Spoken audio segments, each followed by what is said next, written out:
10,000 కిలోమీటర్ల రేంజ్ కలిగినటువంటి ఒక మిసైల్ ని ఇరాన్ తయారు చేసింది. దీని మీద చాలా వరకు యూరోప్ దేశాలు, పాశ్చాత్య దేశాలు, ఇజ్రాయెల్ అన్ని కూడా నిఘా పెడుతూనే ఉన్నాయి. చివరికి ఇరాన్ అయితే రహస్యంగా ఈ మిసైల్ అయితే తయారు చేసేసింది. అంతర్జాతీయంగా ఒక ప్రకటన కూడా విడుదల చేసింది. అమెరికాని చేరుకోగలిగినటువంటి మిసైల్ ని తయారు చేశామని కూడా ప్రకటన విడుదల చేసింది. దాంతో ఇప్పుడు అమెరికా, ఇజ్రాయెల్ ఒక్కసారిగా ఉలిక్కి పడ్డాయి. ముఖ్యంగా ఇజ్రాయెల్ అయితే దీన్ని ఇప్పుడు ఖండిస్తుంది. ఎందుకు ఖండిస్తుందంటే దీని గురించి ఇప్పుడు బెంజమిన్ నెతన్యాహు మధ్యప్రాచ్యంలో తీవ్ర ఉద్రిక్తతలు వచ్చే అవకాశాలు ఉన్నాయి. ఎలాగైనా సరే ఇరాన్లో ఉన్నటువంటి ఈ మిసైల్ వ్యవస్థని మనం నాశనం చేయాలని ఇప్పుడు అమెరికా దగ్గరికి వెళ్ళి ట్రంప్తో భేటీ అయ్యే అవకాశాలు అయితే కనిపిస్తుంది. దానికి డేట్ కూడా ఫిక్స్ చేశారు.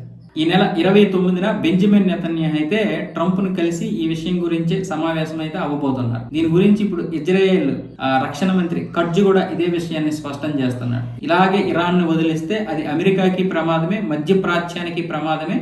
ఇప్పుడు మధ్యప్రాచ్యం కూడా స్పందించాలన్న విధంగా ఇప్పుడు ఇజ్రాయెల్ కూడా చెబుతుంది ఈ మిసైల్ వ్యవస్థను చూసి. అయితే మమ్మల్ని ఎవరు ఆపలేరు, మేము మిసైల్ వ్యవస్థే కాదు, మేము అణ్వాయుధాలు కూడా తయారు చేయగలుగుతాం అంటుంది ఇరాన్. అణ్వాయుధాలు తయారు చేయనివ్వకుండా ఎప్పుడు 24/7 నిఘా ఉంచుతుంది ఇజ్రాయెల్. అందుకే మొన్న జరిగినటువంటి దాడుల్లో ఈ యొక్క అణు రియాక్టర్లకు సంబంధించినటువంటి ఆ యొక్క అణ్వాయుధ కేంద్రాల మీదే దాడి చేయగలిగింది. 5 అణ్వాయుధ కేంద్రాల మీద దాడి చేసింది ఇజ్రాయెల్. అయితే మొత్తానికి ఇరాన్ మాత్రం ఈ మిసైల్ వ్యవస్థను తీసుకురాగలిగింది.